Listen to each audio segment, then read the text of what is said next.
এই জন্য বিশ্বনবী সাল্লাল্লাহু আলাইহি ওয়াসাল্লাম বললেন, মিন হুসনিল ইসলামি তাকুহু মা লা ইয়ানি।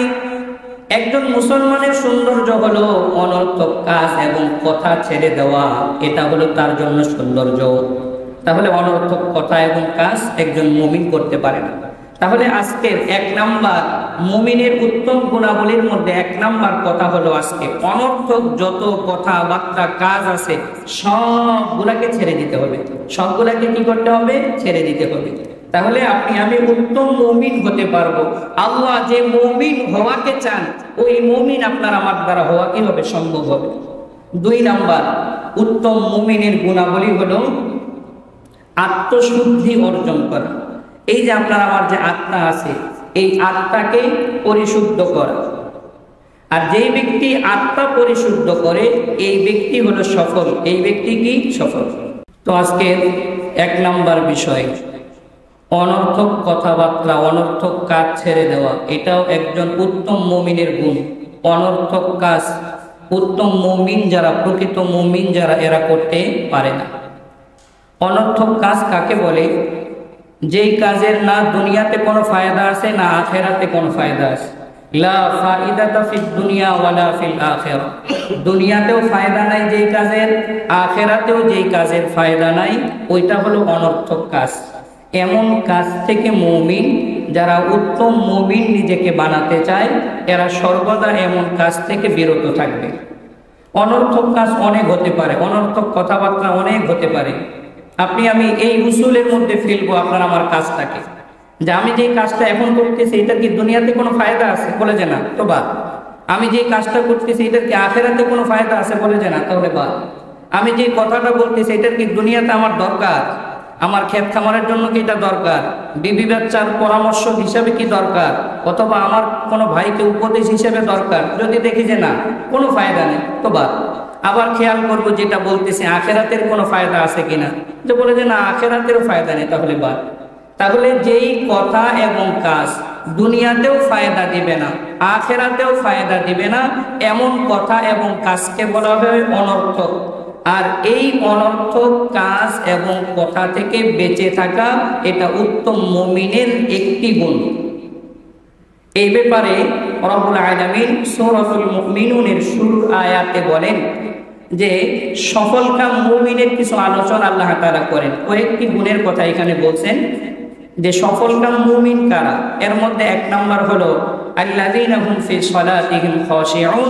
সফলকাম মুমিন হলো তারা যাদের নামাজে বিনয়ী, যার নামাজটা বিনয়ের সাথে হয়, অর্থাৎ যার অঙ্গ প্রত্যঙ্গ, বাহ্যিক যে অঙ্গ প্রত্যঙ্গ এগুলা যেমন স্থির, অন্তরটাও এদিক সেদিক গেলেও আবার সে সাথে সাথে অন্তরকে নামাজে নিয়ে আসে। এই কল্পনা করে, আহা আমি তো দুনিয়ার কারো সামনে দাঁড়াই নাই, আমি আমার মহান মালিক আল্লাহর সামনে দাঁড়িয়েছি, অন্তর তুমি কই ঘোরাফেরা করো, এমন চিন্তা ভাবনা করে সাথে সাথে আবার অন্তরকে নিয়ে আসে। কারণ অন্তর এটা তো আপনার হলো আপনার আমার ধরা ছোঁয়ার বাইরে, এই জন্য সবসময় কন্ট্রোলে থাকবে বিষয়টা এমন না, এদিক সেদিক হতে পারে, কিন্তু সাথে সাথে আবার ফিরিয়ে আনতে হবে, সাথে সাথে আবার কি করতে হবে? ফিরিয়ে আনতে হবে। তো তাহলে এটা হলো খুশু খুশু। এরপরেই আল্লাহ তাআলা বলেন ওয়াল্লাযীনা হুম আনিল লাগবি মুরিদুন। যারা অনর্থক কাজ এবং কথা থেকে বেঁচে থাকে এরাও হলো উত্তম মুমিন। সুবহানাল্লাহ। এবং এরাই হলো সফল কাম। এরা দুনিয়াতেও সফল কাম হবে, আখিরাতেও সফল কাম। আপনি আমি যদি একটু খেয়াল করি যে অনর্থক কথা যেটা আমার দুনিয়াতেও ফায়দা নাই, আখিরাতেও ফায়দা নেই, এটা যদি না বলি দুনিয়াতে কিন্তু একটা সফলতা, ঝগড়া হবে না কারোর সাথে, কারণ আমি বললাম না কথা, আমার দরকার নেই। তো এরপরে আখিরাতের বিষয়েও এই ব্যাপারে জবাবদিহিতা করতে হবে। বুখারীর হাদিসের মধ্যে আসছে মানুষের প্রত্যেকটা কথা এবং কাজকে কিয়ামতের ময়দানে মাপা হবে। কথাকেও মাপ দেওয়া হবে, পাল্লার মধ্যে দেওয়া হবে। যেটা খারাপ কথা এটাকে বদ পাল্লায়, আর যেটা ভালো কথা ওটাকে নেক পাল্লায় মাপা হবে। তো তাহলে বনি আদমের প্রত্যেকটা কথা এবং কাজ যেহেতু মাপা হবে, এই জন্য খুবই সতর্কতার সাথে আপনি আমি কথা বলবো। তো তাহলে এটা হলো উত্তম মুমিনের গুণ। নবী করিম সাল্লাল্লাহু আলাইহি ওয়াসাল্লামও এক হাদিসের মধ্যে ইরশাদ করলেন, হাদিসটি তিরমিজির 2317 নম্বর হাদিস। নবীজি বলেন একজন মুসলমানের উত্তম গুণাবলী হলো সে অনর্থক কথা এবং কাজকে ছেড়ে দিবে। সুবহানাল্লাহ। এই জন্য বিশ্বনবী সাল্লাল্লাহু আলাইহি ওয়াসাল্লাম বললেন, মিন হুসনিল ইসলামি তাকুহু মা লা ইয়ানি। একজন মুসলমানের সৌন্দর্য হলো অনর্থক কাজ এবং কথা ছেড়ে দেওয়া, এটা হলো তার জন্য সৌন্দর্য। তাহলে অনর্থক কথা এবং কাজ একজন মুমিন করতে পারে না। তাহলে আজকের 1 নাম্বার মুমিনের উত্তম গুণাবলীর মধ্যে 1 নাম্বার কথা হলো আজকে অনর্থক যত কথাবার্তা কাজ আছে সবগুলাকে ছেড়ে দিতে হবে। সবগুলাকে কি করতে হবে? ছেড়ে দিতে হবে। তাহলে আপনি আমি উত্তম মুমিন হতে পারবো। আল্লাহ যে মুমিন হওয়াকে চান ওই মুমিন আপনার আমার দ্বারা হওয়া কি হবে? সম্ভব হবে। 2 নাম্বার উত্তম মুমিনের গুণাবলী হলো আত্মশুদ্ধি অর্জন করা। এই যে আপনার আমার যে আত্মা আছে এই আত্মাকে পরিশুদ্ধ করা। আর যেই ব্যক্তি আত্মা পরিশুদ্ধ করে এই ব্যক্তি হলো সফল। এই ব্যক্তি কি? সফল।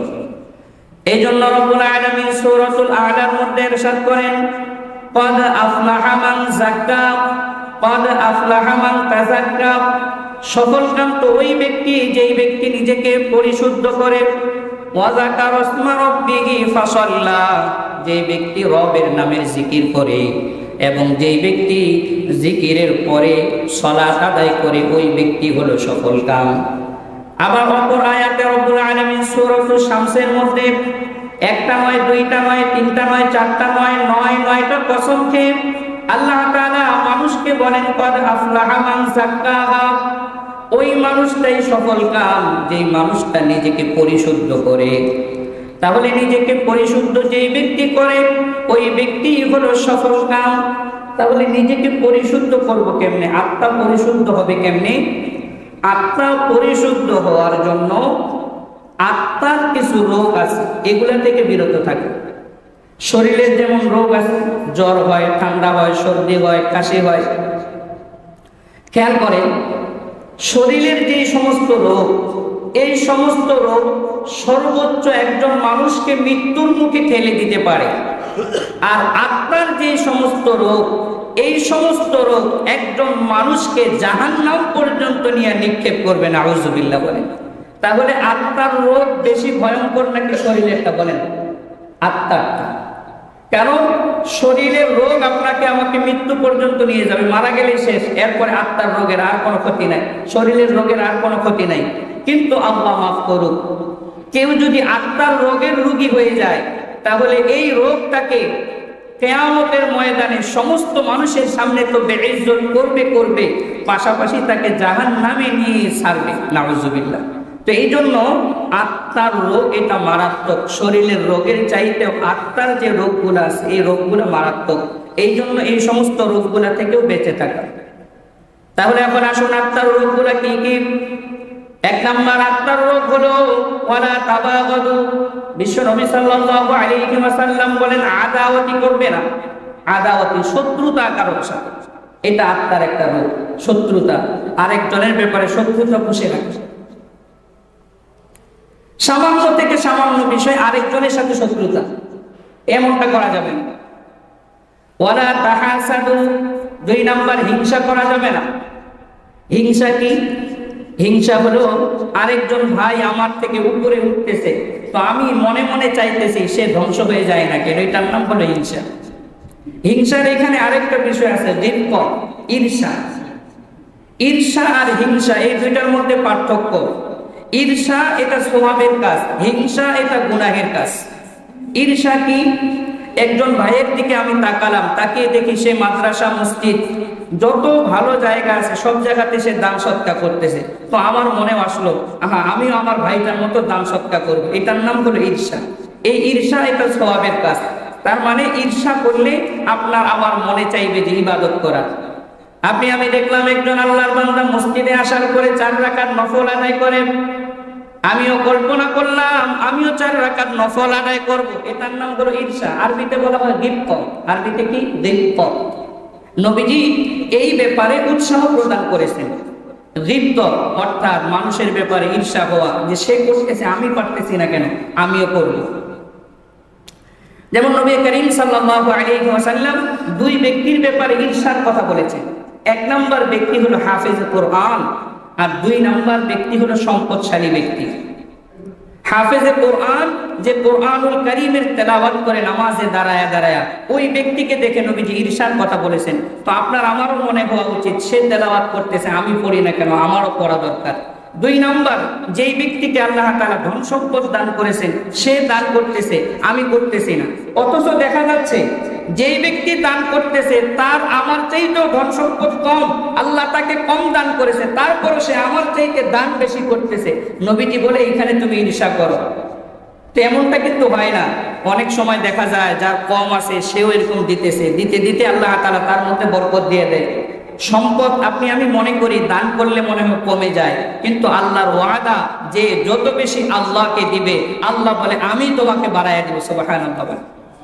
হাদিসে কুদসির মধ্যে এসেছে, সাইয়েদনা মুহাম্মদুর রাসূলুল্লাহ সাল্লাল্লাহু আলাইহি ওয়াসাল্লাম হযরত আবু হুরায়রা রাদিয়াল্লাহু তাআলা কে লক্ষ্য করে আল্লাহর এই হাদিসে কুদসি শোনান। আনফিক, আল্লাহ তাআলা বনি আদমকে লক্ষ্য করে বলেন, হে বনি আদম তোমরা আমার জন্য খরচ করো। উনফাক আলাইক, তোমাকে আমার পক্ষ থেকে দেওয়া হবে। সুবহানাল্লাহ পড়ে, তোমরা আমার জন্য খরচ করো, আমি তোমাদেরকে দিব। এটা আল্লাহর ওয়াদা। ইয়ামহাকুল্লাহুর রিবা ওয়া ইউরবিস সাদাকাত, রব বলেন সুদকে তিনি ধ্বংস করে দেন, কিন্তু সদকা এটার মধ্যে আল্লাহ তাআলা বরকত দিয়ে দেন। যারা দান সদকা করে এর মধ্যে আল্লাহ তাআলা বরকত দিয়ে দেন। তো তাহলে ঈর্ষা এই 2 কাজে, এক হলো ইবাদতে ঈর্ষা, আর একটা হলো দান সদকাতে ঈর্ষা। এটা হলো সওয়াবের কাজ, কিন্তু হিংসা এটা গুনাহের কাজ। হিংসা করা কবিরা গুনাহ। বলেন তো হিংসা করা কি? কবিরা গুনাহ। হিংসা মানে হলো আমার চাইতে উঁচু পর্যায়ের একজন আছে, আমি মনে মনে সব সময় কল্পনা করি তারটা ধ্বংস হয় না কেন। এটার নাম হলো হিংসা। এটা আত্মার রোগ। এই রোগ আপনাকে আমাকে জাহান্নামে নিয়ে যাবে। তাহলে 1 নাম্বার আত্মার রোগ হলো আদাওয়াতি, শত্রুতা, আরেকজনের সাথে শত্রুতা। সামনাসামনি অনেক মায়া মোহাব্বত, কিন্তু ভিতরে ভিতরে আদাওয়াতি, শত্রুতা। 2 নাম্বার আত্মার রোগ হলো হিংসা। 3 নাম্বার আত্মার রোগ হলো কিবির, অহংকার। অহংকার এটা মানুষকে একবারে বেইজ্জত করে ছাড়ে, নিম্ন পর্যায়ে নিয়ে ছাড়ে। এই কিবির, পৃথিবীতে সর্বপ্রথম কিবির যে করেছিল তার নাম হলো শয়তান। বলেন কে? শয়তান। আল্লাহ রাব্বুল আলামিন যখন বললেন ইবলিসকে, ইবলিস তুমি আদমকে সিজদা করো, ইবলিস বলে দেন আমি করব না। কেন করব না? ক্বালা আনা খায়রুম মিন, আমি তো আদমের চাইতে উত্তম। খলাকতানি মিন নার ওয়া খলাকতাহু মিন তিন, আমাকে বানানো হয়েছে আগুন থেকে আর আদমকে বানানো হয়েছে মাটি থেকে। আগুন মাটির চাইতে উত্তম, তো আমি তাকে কেন সিজদা করব? বরং উল্টা আদম আমাকে সিজদা করবে। নাউজুবিল্লাহ। বলেন সর্বপ্রথম কিবির, অহংকার, এটা শয়তান থেকে প্রকাশ পেয়েছে। তো এই অহংকার প্রকাশ পাওয়ার কারণে আল্লাহ তাআলা তাকে যে সম্মান আর ইজ্জত দান করেছিলেন, ওই ইজ্জতের জায়গা থেকে আল্লাহ নিজেই কেমন জানি তাকে কানে ধইরা নামায় দিয়েছেন। যা ক্বালা ফাখরুজ মিনহা ফাইন্নাকা রাজিম, জাহান্নাম তুমি জান্নাত থেকে বের হয়ে যাও। ফাইন্নাকা রাজিম, তুমি আজকে থেকে বিতাড়িত। তুমি এই জন্য আমি যখন কোরআন তেলাওয়াত শুরু করি কি বলি? আউযু বিল্লাহি মিনাশ শাইতানির রাজিম।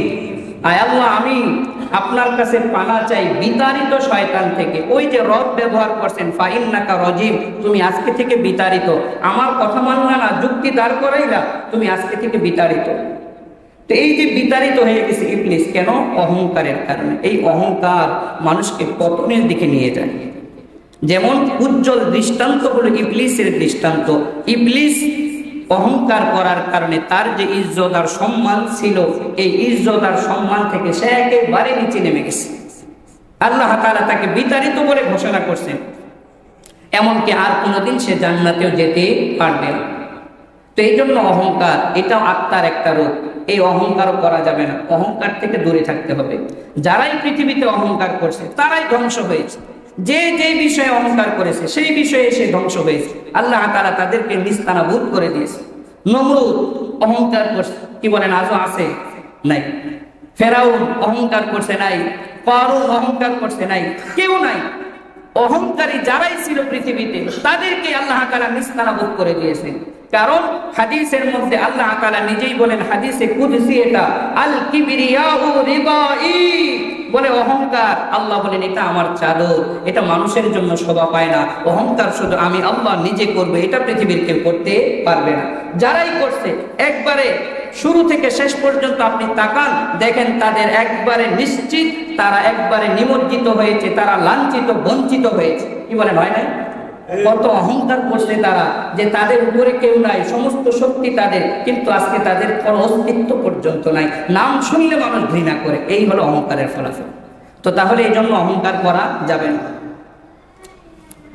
তো তাহলে 3 নাম্বার আত্মার রোগের নাম হলো অহংকার। এটা থেকে বিরত থাকা। এটা থেকে কি থাকা বলেন? বিরত থাকা। থাকবো তো ইনশাআল্লাহ। অহংকার করবো না, অহংকার কখনো করবো না, সবসময় বিনয়ী হয়ে চলার চেষ্টা করবো। 4 নাম্বার আত্মার রোগ যেটা, সেটার নাম হলো সন্দেহ। একজনের ব্যাপারে সন্দেহ করে বসলাম আপনি, সে লোকটা ভালো কিন্তু আপনার আমার ধারণা সন্দেহ, এটাও গুনাহের কাজ। আরেকজনের ব্যাপারে সন্দেহ করা এটাও আত্মার রোগ, এটাও গুনাহের কাজ। বলেন তো এটাও কিসের কাজ? গুনাহের কাজ। এটাও করা যাবে না, এটা হলো আত্মার রোগ। শুরুতে একটা কথা বলছি, শারীরিক রোগ মানুষকে মৃত্যু পর্যন্ত নিয়ে যেতে পারে, কিন্তু আত্মিক রোগ যেটা, এটা মানুষকে জাহান্নাম পর্যন্ত নিয়ে ছাড়বে না। তাহলে অহংকার, সন্দেহ বা মানুষের ব্যাপারে খারাপ ধারণা, এটা করা যাবে না। মানুষ সন্দেহের বশীভূত হয়েই খারাপ ধারণা করে। আল্লাহ রাব্বুল আলামিন সূরাতুল হুজুরাতের 12 নম্বর আয়াতে ইরশাদ করলেন, ইয়া আইয়ুহাল্লাযীনা আমানু ইজতানিবু কাসীরাম মিনায-যন্ন ইন্না বা'দায-যন্নি ইসম। আল্লাহ বলেন, হে ঈমানদারেরা, তোমরা আরেকজনের ব্যাপারে সন্দেহ করা থেকে, খারাপ ধারণা করা থেকে বিরত থাকো। ইন্না বা'দায-যন্নি ইসম, কেননা অধিকাংশ ধারণাই হলো গুনাহের কাজ। নাউযুবিল্লাহ। তাহলে ধারণা বা সন্দেহ কারো ব্যাপারে করা যাবে না। যতক্ষণ পর্যন্ত নিশ্চিত না হব ততক্ষণ পর্যন্ত বলবো না। একটা কথা শুনলাম, সমাজে ছড়াইয়া দিলাম, করা যাবে না। কি বলেন, করা যাবে? আমাদের সমাজে এমনটাই হয়, একজন শুনছে বাস একের পর এক জবানে চলতে আছে, কিন্তু আসলে কথাটা মিথ্যা। এই জন্য বিশ্বনবী সাল্লাল্লাহু আলাইহি ওয়াসাল্লাম বললেন, কাফা বিল মারই কাযিবান আন ইউহাদ্দিসা বিকুল্লি মা সামিআ। মিথ্যাবাদী হওয়ার জন্য এটাই যথেষ্ট, যা শুনে তাহাই বলে। মিথ্যাবাদী হওয়ার জন্য এতটুকুই যথেষ্ট। নবীজির হাদিস থেকে বোঝা যায়, যা শুনবো তাই আরেকজনের কাছে বলা যাবে না। যতক্ষণ পর্যন্ত আমি এটাকে জাস্টিফাই না করব, যতক্ষণ পর্যন্ত যাচাই বাছাই না হবে, ততক্ষণ পর্যন্ত ওই কথা আরেকজনের কাছে বলা যাবে না। তাহলে যা শুনে তাহাই বলা, এটা হলো মিথ্যা। কোনো যাচাই বাছাই না, একজনের ব্যাপারে একটা কথাবার্তা শুনতে বাস ছড়াইয়া দিতেছে, লোকের পর লোক শুনতেছে, সবাই মনে করতেছে আসলে বিষয়টা এমন, কিন্তু আসলে এমনটা না। এই যে ধারণা থেকে এই সমস্ত বিষয়গুলো আসে। তো তাহলে 4 নাম্বার আত্মার রোগ হলো ধারণা। তাহলে 1 নাম্বার বললাম শত্রুতা, 2 নাম্বার হলো হিংসা, 3 নাম্বার হলো কিবির, আর 4 নাম্বার হলো ধারণা। এগুলা হলো আত্মার রোগ। এই আত্মার রোগ থেকে বিরত থাকা। বলেন কিসের রোগ থেকে বিরত থাকা? আত্মার রোগ। আল্লাহ রাব্বুল আলামিন বুঝাইতে চাইলেন মানুষদেরকে, ক্বাদ আফলাহা মান তাযাক্কা। সফলকাম মুমিন তারা যারা আত্মাকে পরিশুদ্ধ করে। তাহলে তলকাই বেশি একটু খেয়াল করেন। 1 নাম্বার আত্মাকে পরিশুদ্ধ রাখতে হবে, শত্রুতা থেকে, আরেকজনের সাথে শত্রুতা করা যাবে না। 2 নাম্বার হিংসা থেকে আত্মাকে পরিশুদ্ধ রাখা। 3 নাম্বার অহংকার থেকে আত্মাকে পরিশুদ্ধ রাখা। 4 নাম্বার সন্দেহ আরেকজনের ব্যাপারে, এটার থেকেও আত্মাকে পরিশুদ্ধ রাখা। তো তাহলে আপনি আমি যদি এই সমস্ত বিষয় থেকে নিজের আত্মাকে পাক পবিত্র রাখতে পারি, তাহলে আপনার আমার জীবনে সফলতা আসবে। বলেন, তাহলে আপনার আমার জীবনে কি আসবে? সফলতা আসবে। তো তাহলে সফল তো প্রত্যেকটা মানুষই হতে চায়, সফল প্রত্যেকটা মানুষই হতে চায়, কিন্তু এই সমস্ত বিষয় আল্লাহর খাতায় সফল হলো তারা যাদের আত্মা পরিষ্কার। আল্লাহর ভাষায় সফল তারা যাদের আত্মা পরিষ্কার। আত্মা পরিষ্কার যদি না হয় তাহলে এরা কখনো সফল কাম হতে পারে না। আত্মা পরিষ্কার লাগবে। আপনি আমি হয়তো অনেকে নামাজ আদায় করি, কিন্তু তার পরেও আরেকজনের ব্যাপারে হিংসা, আরেকজনের ব্যাপারে অন্তরের মধ্যে শত্রুতা, আরেকজনের ব্যাপারে আরেকজনের সাথে কিবির করি, অহংকার করি, আবার আরেকজনের ব্যাপারে খারাপ ধারণা করে বসে থাকলাম, তাহলে এটা কখনো সফলতার লক্ষণ হতে পারে না। আপনি আমি যদিও মনে করতেছি আমি তো অনেক বড় সফল কাম, কিন্তু এগুলা সফল কাম হতে পারে না। আল্লাহর খাতায় সফল কাম হলো ওই ব্যক্তি যেই ব্যক্তি নিজের আত্মাকে পরিশুদ্ধ করতে পারে। আবার কিয়ামতের ময়দানে সফল কাম ওই সমস্ত মানুষেরা যারা পরিশুদ্ধ আত্মা নিয়ে কিয়ামতের ময়দানে রব্বে কারীমের সামনে দাঁড়াবে। আল্লাহ বলেন ইল্লা মান আতাল্লাহা বিকলবিন সালিম। কিয়ামতের ময়দানে সফল কাম ওই সমস্ত ব্যক্তিরা যারা পরিশুদ্ধ একটা আত্মা অন্তর নিয়ে রবের সামনে দাঁড়াবে, এরা হলো সফল কাম। আর পরকালীন সফলতা মানে হলো জান্নাতে যাওয়া। আল্লাহ পরিশুদ্ধ আত্মার অধিকারী যারা, এদেরকে জান্নাতের মেহমান বানায় দিবে। চিৎকার দিয়ে বলেন সুবহানাল্লাহ। তাহলে এই যে আত্মার রোগগুলা, এগুলা থেকে বেঁচে থাকা, নিজে এইটা বুঝবো আপনি আমি, অন্য কেউ দেখবে না, যেহেতু এটা আত্মার সাথে সম্পৃক্ত। তাহলে এমনটাও করা যাবে না। এখন আসুন দেখেন, আপনি আমি ব্যক্তিগতভাবে যদি আমরা সফল কামও হই, রাষ্ট্রীয়ভাবে আমরা সফল কাম হতে পারবো না। রাষ্ট্রীয়ভাবে সফল কাম হতে পারবো না কেন? বিশ্বনবী সাল্লাল্লাহু আলাইহি ওয়াসাল্লামের বাণীর কারণে। গত 2 সপ্তাহ আগে আমেরিকাতে নির্বাচন গেছে, আপনারা খেয়াল করছেন? কি বলেন, খেয়াল করছেন না? 1789 সন থেকে 2024 পর্যন্ত এইবার যে ট্রাম্প আসলো নতুন করে, 47 জন প্রেসিডেন্ট আমেরিকাতে আসছে। কতজন বলেন? 47 জন। ওয়াশিংটন থেকে শুরু করে বর্তমান প্রেসিডেন্ট ট্রাম্প পর্যন্ত 47 জন। 1789 থেকে শুরু করে 2024 পর্যন্ত 235 বছরে। এই কথাটা আগে বুঝলে এরপরে বুঝবেন যেটা আমি বুঝাইতে চাইতেছি। 235 বছরে ওয়াশিংটন থেকে শুরু করে এই ট্রাম্প পর্যন্ত, হিলারি আর কমলা সুন্দরী যারাই আসছে, এরা কিন্তু এদেরকে কেউ ক্ষমতায় বসায় নাই। 47 জনের মধ্যে একজনও তাদের নারী শাসক ছিল না, প্রত্যেকেই ছিল পুরুষ শাসক। 235 বছর শাসক আসছে, 47 জন, একজনও নারী নাই। হিলারি আর কমলা সুন্দরী, হ্যারিস কমলা আর কি, এদের 2 জনে কাউকে এরা ক্ষমতায় বসায় নাই। কেন ক্ষমতায় বসায় নাই? এরা রাষ্ট্রীয়ভাবে সফল হতে চায়। রাষ্ট্রীয়ভাবে সফল কারা? আল্লাহর নবী বলে গেছেন আরো 1450 বছর আগে রাষ্ট্রীয়ভাবে সফল তারা যারা তাদের রাষ্ট্র ক্ষমতায় পুরুষদেরকে বসায়। কথা বলেন, কথা বলেন। কার কথা? এটা আল্লাহর নবীর কথা। আল্লাহর নবীর কথা। বুখারীর বর্ণনা 4425। নবীজি বলেন লা ইউফলিহা কওম, কিছুতেই কোন কওম, কোন দেশ সফল কাম হতে পারে না। ওয়াল্লাহু আমরাহু ইমরাআতান, যখন তারা তাদের নেতৃস্থানীয়, তারা তাদের চেয়ারে যখন মহিলাকে বসাবে, এ জাতি কখনো সফল কাম হবে না। আপনি বলবেন হুজুর পদ্মা সেতু হলো সফলতা, মেট্রো রেল হলো সফলতা, এগুলা সফলতা না। আসল সফলতা মালিকের ভাষায় আত্মা পরিশুদ্ধ হওয়া, এটা হলো সফলতা। আর আত্মা পরিশুদ্ধি নিয়ে কিয়ামতের ময়দানে উঠা, এটা হলো সফলতা। এটা হয়েছে? বলেন, এটা আমাদের হয়েছে? সামনাসামনি কত মোহাব্বত, আপনাকে সারা বাঁচে না, কিন্তু ভিতরে ভিতরে আপনার ব্যাপারে আপনার নিজের ভাই, চাচতো ভাই, অমুক ভাই, তমুক ভাই, এমনকি আপন ভাই একসাথে চলাফেরা করে, কিন্তু তারপর শত্রুতা। কেন? আমরা আল্লাহর ভাষায় সফল কাম হতে পারি নাই। আল্লাহর ভাষায় আমরা সফল কাম হতে পারি না। তাহলে বিশ্বনবী সাল্লাল্লাহু আলাইহি ওয়াসাল্লাম কি বললেন? যে জাতি তাদের ক্ষমতায় মহিলাদেরকে বসায়, এরা কখনো সফল কাম হতে পারে না। আমেরিকানরা খ্রিস্টান হতে পারে, কিন্তু বিশ্বনবীর কথাকে তারা মূল্যায়ন করে। এই জন্য 47 জন শাসকের একজনও মহিলা নাই। 235 বছরের ক্ষমতায় একজনও মহিলা নাই। ওয়াশিংটন থেকে শুরু করে ট্রাম্প পর্যন্ত যত হিলারি আর কমলা সুন্দরী আসছে, তাদেরকে ক্ষমতায় বসায় নাই। তারা জানে বিশ্বনবী বলে গেছেন ওই জাতি সফল কাম হয় না যারা তাদের ক্ষমতায় মহিলাদেরকে বসায়।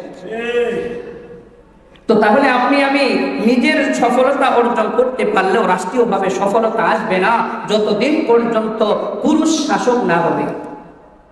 নবীজি সাল্লাল্লাহু আলাইহি ওয়াসাল্লামের যে হাদিস, এই হাদিসের একটা প্রেক্ষাপট আছে, এটাকে বলা হয় শানে উরুদ। পারস্য দেশের বাদশা তার স্ত্রী মারা যাওয়ার পরে এক মেয়েকে বিবাহ করলেন, মাশাআল্লাহ দেখতে শুনতে সুন্দরী। আগের ঘরের ছেলে, অনেক ছেলে, পরবর্তীতে বাদশা যাকে বিবাহ করলেন তাকে পছন্দ করে বসে আছে, তার সাথে একটা সম্পর্ক হয়ে গেল সৎ মায়ের সাথে, নাউজুবিল্লাহ বলে। সৎ মায়ের সাথে কি হয়ে গেল? সম্পর্ক। এখন সৎমা তাকে শর্ত দিল, তুমি যদি আমাকে বিবাহ করতে চাও তাহলে তো তোমার বাবা জীবিত থাকা অবস্থায় তুমি আমাকে পাচ্ছ না। বলে তাহলে কি করার? বলে তোমার বাবাকে হত্যার ব্যবস্থা করো। পারস্য দেশের বাদশা ছেলের সাথে পরামর্শ করতেছে তার পরবর্তী স্ত্রী, বলে আচ্ছা তাই ঠিক আছে। তো এরপরে বাবাও যখন বুঝতে পারলেন যে ছেলে তার এই সৎ মায়ের সাথে একটা সম্পর্কের দিকে জড়ায়া যাইতেছে, তো তখন তিনি একটা আবার কাজ করলেন। তার যে দাওয়াখানা ছিল, এই দাওয়াখানার মধ্যে অনেক ওষুধ থাকতো। কিছু ওষুধের বোতল, যে ওষুধের বোতলের গায়ে লিখলেন তিনি কুওয়াতুল জিমা, ইংরেজিতে লিখলেন পাওয়ার অফ সেক্স, যেটা হারানো যৌবনকে ফিরাইয়া দেয়, এমন কিছু বুঝাইতে চাইলেন। অনেকগুলা বোতল, ওইটার মধ্যে বিষ ঢুকায় রেখে দিলেন। যখন তিনি বুঝলেন আমার ছেলে হয়তো আমাকে হত্যার একটা পায়তারা করতে পারে, নীল নকশা হয়তো আমার ছেলে আমাকে হত্যার ব্যাপারে আঁকতেছে, সে যদি আমাকে হত্যা করে সেও বেঁচে থাকতে পারবে না দুনিয়াতে। তো কথা যাই, ধারণা যা তাই হলো। পরবর্তীতে তার ছেলে একদিন তাকে হত্যাই করে ফেলল। হত্যা করার পরে সে যখন ক্ষমতায় বসলো, পারস্য দেশের ছেলে, পারস্যে যখন ক্ষমতায় বসলো, তখন সে সব কিছু ঘুরে ফিরে দেখতেছে। দেখতে দেখতে একদিন সে দাওয়াখানায় ঢুকলো। দাওয়াখানায় ঢুকার পরে অনেক ওষুধপত্র দেখার পরে সে এখন নওজোয়ান টকটকে যুবক, তার অনেক ওষুধপত্রেরই দরকার। তার নজর পড়লো ওই বোতলগুলার দিকে, যেগুলাতে লেখা পাওয়ার অফ সেক্স। এটা দেখার পরে সে মনে মনে খুশি হলো যে বাবা জীবনে যাই করুক একটা ভালো কাজ করে গেছে। তো এখন এই ছেলে চিন্তা ভাবনা করলো, মনস্থ করলো এখান থেকে আমার ওষুধ এখন নিয়মিত খেতে হবে। তো প্রথম একটা বোতল হাতে নিয়ে দেখলো কতটুকু খেতে হবে, ওই পরিমাপ করে ওখান থেকে খেলো। বলুন তো এটা কি আসলে ওষুধ ছিল না বিষ ছিল? কথা বলেন, কথা বলেন, কি ছিল? বিষ ছিল। এখন বিষ খাওয়ার পরে বাঁচবে না মরবে? সেও মারা গেল। এখন পারস্য দেশের বাদশার আর কোন ছেলে উত্তরাধিকারী ছিল না, তার এক মেয়ে ছিল, তার এক ছেলে ছিল। এই বিষ খাওয়ার পরে যখন ছেলে মারা গেল, তখন ক্ষমতায় বসবে কে? তার মেয়ে। এই তার মেয়েকে ওই পারস্য দেশের মানুষেরা ক্ষমতায় বসালো। তখন সাহাবায়ে কেরামের এক দল যখন জানলেন পারস্যের মানুষেরা তাদের ক্ষমতায় মহিলাকে বসিয়েছেন, তখন বিশ্বনবী যে হাদিসটা শোনালাম এটা বললেন, লাম্মা বালাগা রাসূলুল্লাহ সাল্লাল্লাহু আলাইহি ওয়াসাল্লাম আন্না আহলা ফারিসা কদ মাল্লাকু আলাইহিম বিনতা কিসরা। কিসরার মেয়ে অর্থাৎ পারস্য দেশের বাদশার মেয়েকে তারা যখন ক্ষমতায় বসালো, নবীজিকে যখন এটা বলা হলো, তখন নবীজি এই হাদিস ইরশাদ করলেন, লা ইউফলিহা কওমুন ওয়াল্লাহু আমরুহুম ইমরাআতান। ওই জাতি কখনো সফল হবে না যে জাতি তাদের ক্ষমতায় মহিলাদেরকে বসায়, এই জাতি কখনো সফলকাম হবে না। তো এই হাদিস এইভাবে আসে। তাহলে দেখেন আমেরিকানরা এখান থেকে সবক নিয়েছে, শিক্ষা নিয়েছে, কিন্তু আপনি আমি মুসলমান হলেও নবীজির প্রত্যেকটা কথা আপনার আমার জিন্দেগিতে নাই। এই নবীজির প্রত্যেকটা কথার বাস্তবায়ন কিন্তু আমাদের ভিতরে নাই। কি বলেন, আছে? যদি থাকতো তাহলে একজন লেগরা, লুলা, কানা, বোবা বসায় দিতাম। কিন্তু আমরা একজনকে একবার মুয়াজ্জিন আর একজনকে ইমাম, আবার উল্টায়া একজনকে মুয়াজ্জিন আর একজনকে ইমাম, এইভাবে আমাদের চলছে। সফলতা আসবে না, সময়ের পর সময় যাবে। আল্লাহর ভাষায় যে সফলতা, ওই সফলতা যদি আসতে হয়, আল্লাহর ভাষ্য হলো, নবীজির ভাষ্য হলো, পুরুষ শাসক যতদিন না আসবে ততদিন সফলতা আসবে না। কথা কি বুঝছেন আপনারা? রাষ্ট্রীয়ভাবে সফলতার জন্য এটা দরকার। এটাকে আমি বানায়া বললাম নাকি নবীজির কথা বললাম? বলেন। বুখারীর 4425 নম্বর হাদিসের বর্ণনা শোনাইলাম, এমনকি ঘটনাও শোনাইলাম নবীজি কোন প্রেক্ষাপটে এই হাদিসটা বলছিলেন। তাহলে আমাদেরও সফলতা দরকার, ব্যক্তিগত সফলতাও দরকার, রাষ্ট্রীয় সফলতাও দরকার। তাহলে আসুন যে কথাটা বলতেছিলাম, আত্মশুদ্ধির কথা। আত্মশুদ্ধি যদি কেউ করে তাহলে ওই মানুষটা সফলকাম হয়। ওই মানুষটা কি হয়? সফলকাম। 6 নম্বর, মুমিনের উত্তম গুণাবলী হলো ইখলাস লাগবে। বলেন তো কি লাগবে? ইখলাস। প্রত্যেকটা আমলে ইখলাস দরকার। আল্লাহ রাব্বুল আলামিন সূরাতুজ জুমারের 2 নম্বর আয়াতে ইরশাদ করলেন, ইন্না আনজালনা ইলাইকা الحق فاعبد الله مخلصا له الدين আল্লাহ রাব্বুল আলামিন দুনিয়ার মুমিন মুমিনাদেরকে বুঝাইতে চাইতেছেন। সর্বপ্রথম বিশ্বনবীকে আল্লাহ তাআলা বললেন, হে নবী, আমি আপনার উপরে কোরআন নাযিল করলাম, এটা আপনি আপনার জাতির সামনে, আপনার উম্মতের সামনে যথাযথভাবে পেশ করুন। ফাবুদিল্লাহা মুখলিসাল লাহুদ্দিন। 2 নাম্বার আপনার দায়িত্ব হলো আপনি ইখলাস নিয়ে আমি আল্লাহর ইবাদতগুলো করুন। চিৎকার দিয়ে বলেন সুবহানাল্লাহ। ইখলাস হলো যে কোনো ইবাদত আপনি আমি করব রবের সন্তুষ্টির জন্য করব, দুনিয়ার কাউকে দেখানোর জন্য করব না। বলে আমি মাদ্রাসায় দান করলাম কেন? বলে আল্লাহর সন্তুষ্টির জন্য। 5 ওয়াক্ত নামাজি আমি কেন? বলে আল্লাহকে খুশি করতে চাই। আমি হাজী সাহেব হজে গেলাম কেন? বলে আল্লাহর খুশি আমার দরকার। দুনিয়ার কে কি বললো এটা আমার দরকার নাই, মালিকের খুশি আমার দরকার। মালিক যদি আমার উপরে খুশি হয়, এর চাইতে উত্তম পাওয়া আর কোনো কিছু হতে পারে না। আর যাদের মধ্যে ইখলাস থাকে এদেরকে কখনো শয়তান ধোঁকা দিতে পারে না। সূরাতুল হিজর আয়াত নাম্বার 39 এবং 40 রব্বুল আলামিন শয়তানের কথাটাকে কোট করে দিলেন। ক্বালা রাব্বি বিমা আগওয়াইতানি লাউযায়্যিনান্না লাহুম ফিল আরদ ওয়া লাউগবিয়ান্নাহুম আজমাঈন। আল্লাহ রাব্বুল আলামিন এই আয়াতে শয়তানের কথাটা কোট করে দিলেন। আল্লাহ যখন শয়তানকে জান্নাত থেকে বের করে দিলেন, এর আগে একটা কথা বুঝেন, শয়তানকে যে জান্নাত থেকে বের করে দেওয়া হয়েছে এটা কি আদম আলাইহিস সালামের দোষের কারণে বা আদম আলাইহিস সালামের কারণে নাকি শয়তানের নিজের অপরাধের কারণে? বলেন তো, কথা কি বুঝছেন? বুঝেই বলছেন সবাই? এখান থেকে একটা কথা বের করবে, এই জন্য বারবার জিজ্ঞেস করতেছি। আদম আলাইহিস সালামের কারণে কি শয়তান জান্নাত থেকে বের করেন নাকি শয়তানের অপরাধে শয়তান বের করেন? এটাই না বিষয়টা।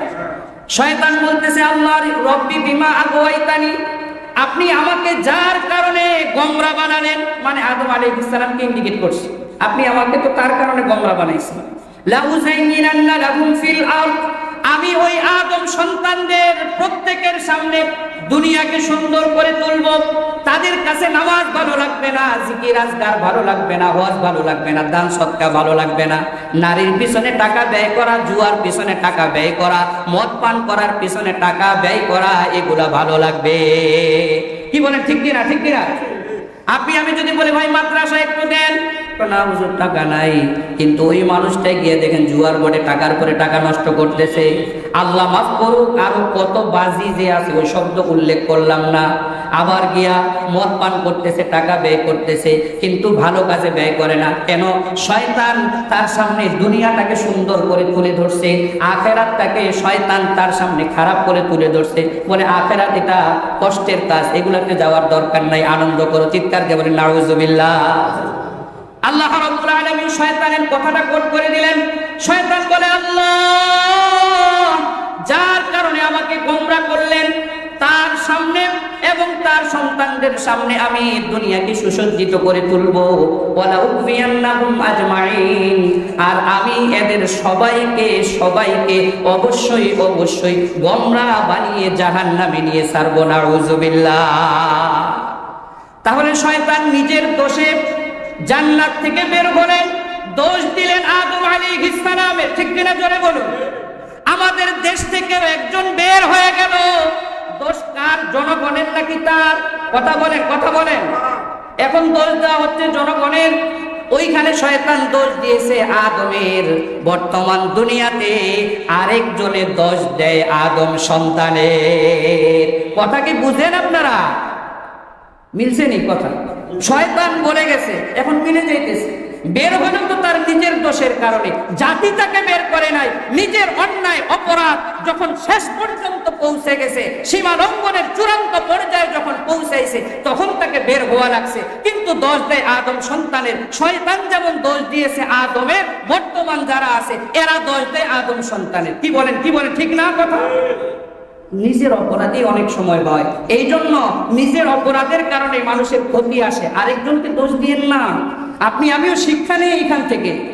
অনেক সময় সমাজ আপনাকে আমাকে ত্যায্য করে, সমাজ মানুষেরা খারাপ আচরণ করে, এটা আপনার আমার নিজের দোষের কারণে। আরেকজনকে দোষারোপ করিয়েন না। আত্মীয় স্বজনের সাথে সম্পর্ক নষ্ট হয় ওই আত্মীয়র কারণে না, নিজের দোষের কারণে। এখানে মিলান। শয়তান বলে আল্লাহ আমাকে আপনি গোমরা করলেন তার কারণে, কিন্তু আল্লাহ কেমন জানি বুঝাইতে চাইলেন না, তুমি তো তোমার কারণে গোমরা হইছো। তাহলে এই আয়াতে রব্বুল আলামিন বুঝাইতে চাইলেন। এরপরে শয়তান নিজেই বলেন ইল্লা ইবাদাকা মিনহুমুল মুখলাসিন, তবে আল্লাহ আপনার যে বান্দারা মুখলিস মুত্তাকি এদেরকে আমি কিন্তু গোমরা বানাইতে পারবো না। চিৎকার দিয়ে বলেন সুবহানাল্লাহ। যাদের ইবাদতের মধ্যে ইখলাস আছে, যারা আল্লাহকে সন্তুষ্ট করার জন্য ইবাদত করে, শয়তান বলে আল্লাহ আমি এদেরকে গোমরা করতে পারবো না। সুবহানাল্লাহ পড়েন। তাহলে ইখলাস দরকার আছে না নাই? শয়তানের ধোঁকা থেকে বাঁচতে হলে ইখলাস দরকার, মুখলিস হওয়া দরকার। যারা মুখলিস বান্দা এদেরকে শয়তান ধোঁকা দিতে পারে না। আপনি আমি যদি 2-3 ইবাদতে ইখলাস পয়দা করি, এরপরে ইবাদতগুলো দেখবেন অটো আল্লাহ তাআলার জন্য হয়ে যাইতেছে। সুবহানাল্লাহ পড়েন। কুল ইন্না সালাতি ওয়া নুসুকি ওয়া মাহইয়ায়া ওয়া মামাতি লিল্লাহি রাব্বিল আলামিন। আল্লাহ রাব্বুল আলামিন বুঝাইতে চান, হে নবী আপনি বলুন আমার হায়াত, আমার মৃত্যু, আমার নামাজ, আমার কুরবানি সবকিছু কার জন্য? জোরে বলেন কার জন্য? অনেক সময় আপনার আমার দান সদকা হয় দুনিয়ার স্বার্থে।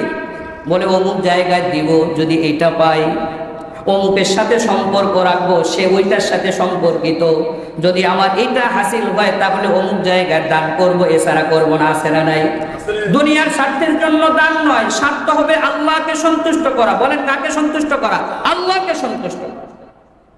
তো তাহলে আল্লাহর সন্তুষ্টর জন্য যারা ইবাদত করে, শয়তান এদেরকে কি করতে পারে না? ধোঁকা দিতে পারে না। 7 নাম্বার মুমিনদের উত্তম গুণাবলী যেটা, সেটা হলো বিনয়। বলেন তো কি? অহংকার না, বিনয়। সবসময় নম্র হয়ে চলবে। বলেন কি হয়ে চলবো? নম্র হয়ে চলবে, কারোর সাথে অহংকার দেখাবো না। সম্মানিত ভাইয়েরা, দুনিয়ার জিন্দেগি কয়দিনের? এই যে আপনার আমার বিনয়ী আচরণেই পড়ে থাকবে, এইটার কথাই মানুষ বলবে, কিন্তু যদি অহংকারী ভাব হই এটার সমালোচনাই মানুষ করবে। আপনার আমার যে আচরণ, এটাই মানুষের মাঝে বাকি থাকে। মারা যাওয়ার সাথে সাথে আলোচনা হবে, না রে মানুষটা অনেক বিনয়ী ছিল, নরম তবিয়তের ছিল। আর নরম তবিয়তের মানুষেরা জান্নাতে। সুবহানাল্লাহ পড়ে। নরম তবিয়ত যারা, যারা দুর্বল এরা জান্নাতে, অহংকারী যারা এরা জান্নাতে যাবে না। তো এই জন্য নরম তবিয়ত। হ্যাঁ, জায়গা মতো গরম হবেন, ঠিক আছে, যে জায়গায় দরকার, কিন্তু সবসময় জায়গা নাই ও জায়গা নাই, সবসময় গরম, সবসময় অহংকার ভাব, এটা না। সবসময় বিনয়। বিনয়ের সাথে চললে আল্লাহ ইজ্জত বাড়ায় দেয়। বলেন কে ইজ্জত বাড়ায় দেয়? এই জন্য আল্লাহ রাব্বুল আলামিন রহমানের বান্দাদের কিছু গুণাবলী বললেন। 8টার মতো গুণাবলী বলছেন। বলেন কয়টা? 8টা। সূরাতুল ফুরকানের 63 নম্বর আয়াত থেকে শুরু করে 70 নম্বর আয়াত পর্যন্ত আল্লাহ রহমানের বান্দাদের গুণাবলী বলছেন। 1 নম্বর গুণাবলী হলো ইয়ামশুনা ফিল আরদি হাওনা, তারা যখন জমিনে চলাচল করে বিনয়ের সাথে চলে, অহংকারী ভাব থাকে না তাদের মধ্যে। তাহলে বিনয়ের সাথে চলা। বলেন কিসের সাথে চলা? বিনয়ের সাথে চলা। বিনয়ের সাথে চলার একটা লক্ষণ, নিচু হয়ে চলে। 2 নম্বর, পায়জামা বা লুঙ্গি যেটাই পরুক টাকনোর উপরে পড়ে। টাকনোর উপরে যারা পড়ে, বিশ্ব নবী বলেন এটা অহংকারীদের আলামত। বলেন কাদের আলামত? অহংকারীদের আলামত। এই জন্য হাদিসের মধ্যে নবীজি স্পষ্ট ঘোষণা করেন, মা আসফালা মিনাল কাবাইন মিনাল ইজারি ফিন্নার। পায়জামা বা লুঙ্গি দ্বারা যে অংশটা ঢাকা থাকবে এটা জাহান্নামে যাবে। শুধু কি এটা যাবে? বাকি পূর্ণ শরীরটাই আল্লাহ তাআলা জাহান্নামে দিয়ে দিবে। এই জন্য বিনয়ী 1 নাম্বার হলো রাস্তায় চলবে তো নিচের দিকে তাকায়া জিকির করতে করতে চলবে। 2 নাম্বার, লুঙ্গি পায়জামা বা প্যান্ট যেটাই পরা থাকুক টাকনুর উপরে পরে চলবে, কারণ টাকনুর নিচে কাপড় চোপড় পরা এটা অহংকারীদের আলামত, এমনটা করা যাবে না। টাকনুর উপরে কাপড় এটা যেমন সওয়াবের কাজ, পাশাপাশি শারীরিক দিক থেকে বর্তমান মেডিকেল সায়েন্স গবেষণা করে বের করছে যে মুহাম্মাদুর রাসূলুল্লাহ সাল্লাল্লাহু আলাইহি ওয়াসাল্লাম পুরুষদেরকে টাকনুর উপরে কাপড় পরার কথা কেন বললেন? সায়েন্সের গবেষণা হলো পুরুষদের টাকনুর এই জায়গাতে একটা হরমোনের একটা রোগ আছে, যেটা বাতাস পাওয়া মানে হরমোন শক্তি ঠিক থাকা।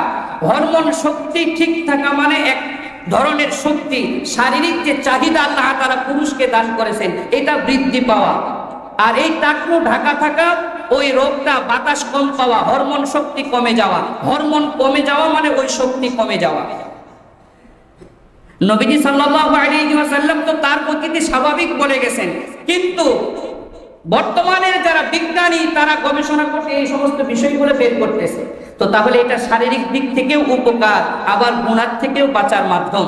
তো তাহলে অহংকারীদের আলামত হলো তারা পায়জামা বা লুঙ্গি টাকনুর নিচে পড়ে।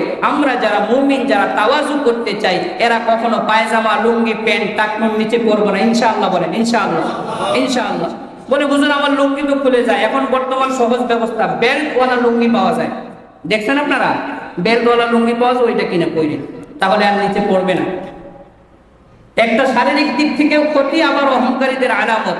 তো তাহলে আসুন 7 নাম্বার হলো বিনয় নিয়ে চলা। রহমানের বান্দা যারা হবে, আল্লাহ বলেন এদের মধ্যে বিনয় থাকবে। সুবহানাল্লাহ পড়ে। তো তাহলে আপনি আমি রহমানের বান্দা হতে চাই কি চাই না? কি বলেন, চাই কি চাই না? সবাই তো আমরা রহমানের বান্দা হতে চাই। রহমানের বান্দা হওয়ার জন্য আপনার আমার নবী, বিশ্ব নবী পাগল ছিলেন। সুবহানাল্লাহ পড়ে। নবীজি সাল্লাল্লাহু আলাইহি ওয়াসাল্লাম আল্লাহ তাআলার কাছে চাইতেন আল্লাহ যেন তাকে বান্দা বলে সম্বোধন করে। সুবহানাল্লাহ পড়ে। এই জন্য আল্লাহ মিরাজে যখন নবীজি গেলেন, নবীজিকে সম্বোধন করে বললেন সুবহানাল্লাযী আসরা বিআবদি। আল্লাহ তার বান্দাকে ভ্রমণ করিয়েছেন, বলেন নাই তার রাসূলকে ভ্রমণ করিয়েছেন। কারণ কি? নবীজি পছন্দ করতেন বান্দা হয়ে থাকার জন্য। কারণ বান্দা আর রব এটার যে সম্পর্ক, এর চাইতে বড় সম্পর্ক পৃথিবীতে হতে পারে না। এই জন্য নবীজি এটা পছন্দ করতেন। আল্লাহ সব সময় বান্দা বলে ডাকুন। এই জন্য নবীজি মাঝে মধ্যেই বলতেন আফালা আকুনা আবদান শাকুরা, আয়েশা আমি কি আমার রবের কৃতজ্ঞশীল বান্দা হব না?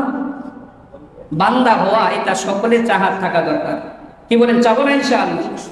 এরপরে আসুন 8 নাম্বার, কান্নার গুণ থাকা একজন উত্তম মুমিনের। কান্নার গুণ সূরাতুত তাওবা আয়াত নাম্বার 82, ফালইয়াবহাকু কালিলা ওয়ালিয়াবকু কাসীরা। রব বলেন তারা যেন বেশি বেশি কাঁদে আর তারা যেন কম কম হাসে। নবীজিকে জিজ্ঞেস করলাম, ইয়া রাসূলুল্লাহ, আল্লাহ যে বললেন কম কম হাসতে, বেশি বেশি কাঁদতে, বেশি হাসলে কি হয়? নবীজি বলেন আমার উম্মতেরা ফাইন্না কাসরাতাদ দিহ তুমিতুল কলব। বেশি হাসি, অট্র হাসি, এটা মানুষের দিলকে মেরে ফেলে। এই জন্য আল্লাহ নিষেধ করছেন তোমরা বেশি বেশি হাসবে না, বেশি বেশি কাঁদবে। হ্যাঁ, তোমরা যদি হাসো মুচকি হাসি দিবে। বলেন কি হাসি? যেই হাসির সাউন্ড হবে না। আমরা এমন হাসি দিয়ে দাঁত মনে ভেঙে পড়ে যাবে। মুচকি হাসি দিলে সওয়াব আছে না? কি বলেন? আমাদের আয়েশা সিদ্দিকা রাদিয়াল্লাহু তাআলা আনহা বলেন বিশ্ব নবী সাল্লাল্লাহু আলাইহি ওয়াসাল্লাম যে হাসি দিতেন এটা ছিল মুচকি হাসি। আরবিতে বলা হয় তাবাসসুম। বলেন কি? তাবাসসুম। 3 ধরনের হাসি রয়েছে। কয় ধরনের? 3। 1 নাম্বার হলো কহকহ, অট্র হাসি। 2 নাম্বার হলো দিহিক। অট্র হাসি কি? এমন আওয়াজ আশপাশের যারা আছে সকলেই শুনে, এই হাসির নাম অট্র। আর দিহিক হলো অপর জনে শুনে না, কিন্তু পাশে যেই জন আছে এই জন আওয়াজ শুনে। আর তাবাসসুম হলো আওয়াজ কেউ শুনবে না, মাঝে মধ্যে হয়তো বের হলে একটু দাঁত বের হতে পারে, কিন্তু আওয়াজ কেউ শুনবে না। এটার নাম হলো মুচকি হাসি। মুচকি হাসিতে সওয়াব আছে, কারণ নবীজি সবসময় মুচকি হাসি দিতেন। সুবহানাল্লাহ পড়ে। তো তাহলে আপনি আমি কান্নার গুণ অর্জন করব। তিরমিজির হাদিসের মধ্যে আসছে 1623 নম্বর হাদিসের বর্ণনা। বিশ্ব নবী বলেন লা ইয়ালিজুন নারা রাজুলুন মান বাকা মিন খাশিয়াতিল্লাহ। ওই ব্যক্তি কখনোই জাহান্নামে যাবে না যে আল্লাহর ভয়ে কান্না করে। বলেন কার ভয়ে কান্না করে? আল্লাহর ভয়ে কান্না করে। হাত্তা ইয়াউদা ফিদ দারই, হাত্তা ইয়াউদা লাবান ফিদ দারই। গরু থেকে, উট থেকে দুধ দহন করার পরে ওই দুধটা ওলানের মধ্যে আবার দেওয়া সম্ভব? আপনার পক্ষে বলেন সম্ভব? গরু থেকে দুধ দহন করা হয়েছে, এই দুধটা তার ওলানে যেমন আর ঢুকানো অসম্ভব, অনুরূপ ভাবে যারা আল্লাহর ভয়ে কাঁদে নবীজি বলেন এরাও জাহান্নামে যাওয়া এমন অসম্ভব। সুবহানাল্লাহ বলেন। তাহলে এরা কোথায় যাবে? বলে জান্নাতে যাবে।